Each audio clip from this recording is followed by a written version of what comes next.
It's an extraordinary weekend, and such a delight to see so many old friends. I want to thank you all for coming. It's a time for sharing and reminiscence. And special thanks, of course, go to the extraordinary commitment and the work of the group that put it all together. Took the idea, developed the plans, communicated it to all the rest of us, and implemented it. So let me again credit that group. The idea for this gathering, I think, was in March when there was a meeting of Allison Beebe, Alice Everhart Wright, Senator Maven, Becky Remy, and Kim Scott. And as the ideas progressed, that group had the additional input and support from Wolf Nip, Tim McManus, Linda Ross, Barbara Shapiro, and Carol Tinman. Let's again acknowledge and thank them for the work.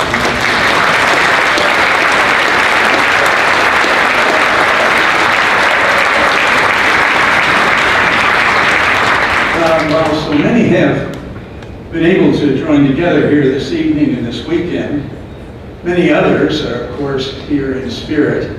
I got a card from Ellen Saphir and Ephraim Blyberg with regrets. Their son Ben started medical school and has his white coat ceremony this evening, which, needless to say, took priority for them, hope of being here with us. To note that as a separate aspect, there still is a small group in the community called the Hilltoppers that meets monthly on the third Thursday at noon, the potluck at Brewster Place basement in the main building at Brewster Place. And all are welcome there. Darlene Jackson, if you have any questions, Darlene's down here and she can tell you. As we assemble here tonight, remembering the past, I want to take a moment to share with you something about the Menninger Clinic in Texas today. You all may recall, in the 1990s, we were confronted by the reality that we could not fund the commitment to education, research, and outreach from the income from our hospital patients in clinical practice. The healthcare insurers, including the federal government, decided that the best way to reduce healthcare costs was to reduce the cost of the most expensive part of healthcare, namely hospitalization. So our survival as an institution was, if we were to commit to maintaining education and research and outreach, meant we needed to establish an alliance with the medical school. And after a national search, the best offer came from the Baylor College of Medicine in Houston, which was then affiliated with the Methodist Hospital and the Texas Medical Center.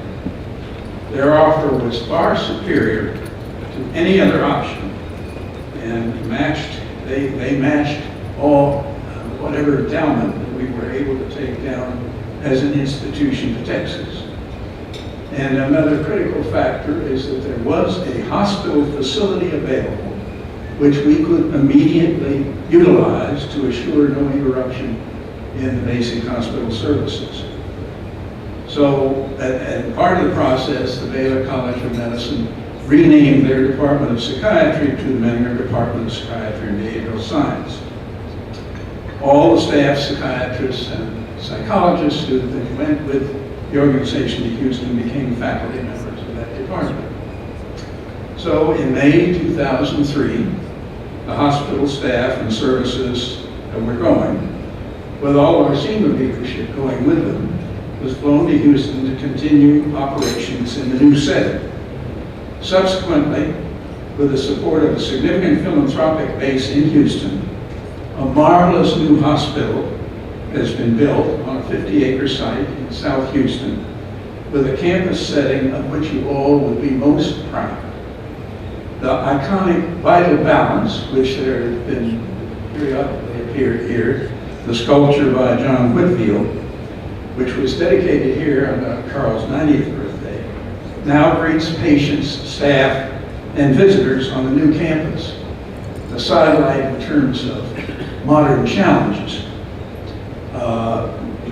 You all may be familiar with the recent Pokemon phenomenon. It turns out that whoever was involved put one of the Pokemon sites on the final balance statue. So all of a sudden, there were a lot of people wanting to come in to the Menninger campus, which doesn't invite the public to come in. So they finally had to get a hold of Pokemon and say, take it off the final balance. There, of course, we had over 100 staff who went down, and some have since retired and returned to Topeka. I think Allison B. was in that, Nancy Diacon. There are some who are still active down there. Drs. Joyce Davidson and Flynn O'Malley are still serving in clinic leadership positions. Nancy Crowbridge is in public relations. Susan Nelson, who's with us tonight, works with marketing. And we also have several, I think now there are around 10 folks still on the staff. And I'd like those who are here. Mike, where's Mike Schmidt? You stand up? Stand up. And Deb Milford. There's Deb Milford back there. And Mike Bennett. We're all back in the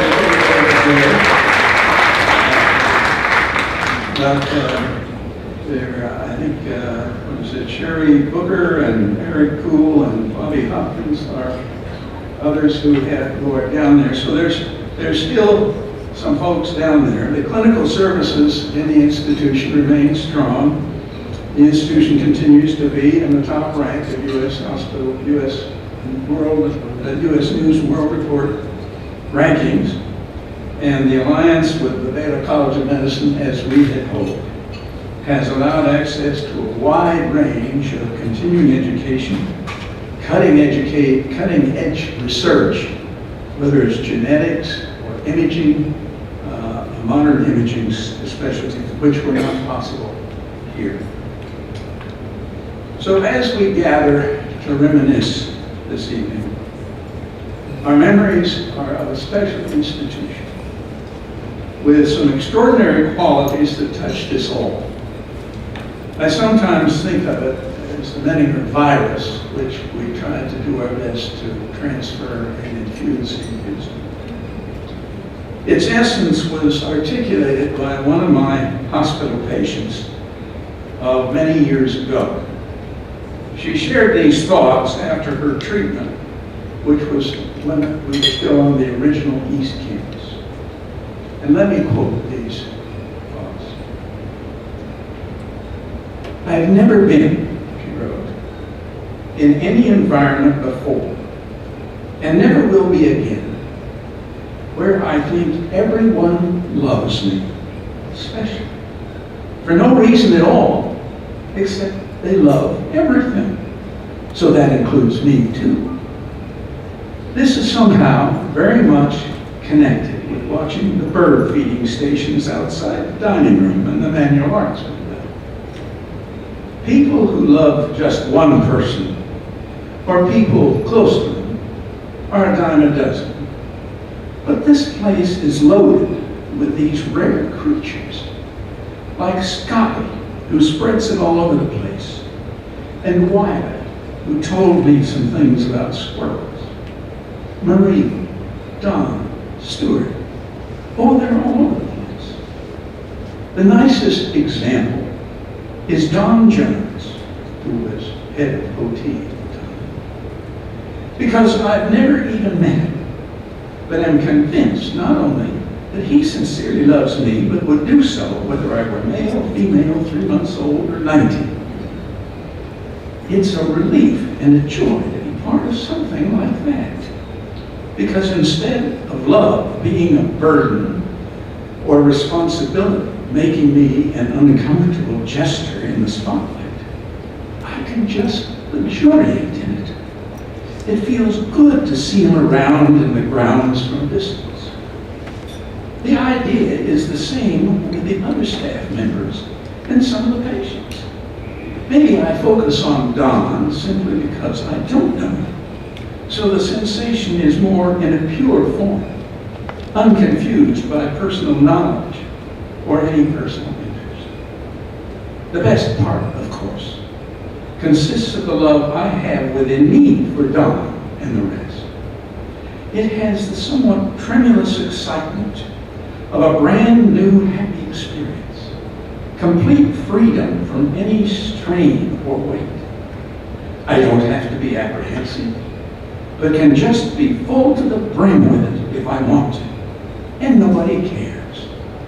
I can play around with it, test it, think about it, and splurge.